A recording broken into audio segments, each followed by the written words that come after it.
Selles videos näitan ma sulle, mida on vaja sul selliste kaunite kallaõite tegemiseks. Sellesse komplekti olen ma valinud 3 tooni krepppaberit kallaõite tegemiseks: valge, hele lilla ja hele kollane.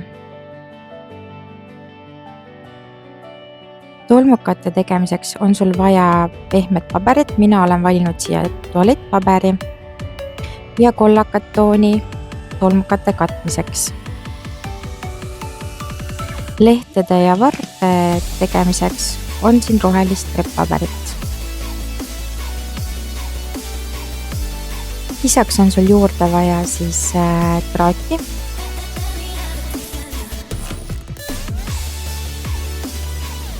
kääre, pehmeid pastelle, mina olen valinud siia kollakat tooni, see on siis õite toonimiseks. Siis on sul vaja pintslit ja PVA liimi. Kõik vajalik on olemas Kallade loomekomplektis, mille saad tellida headsoovid.ee.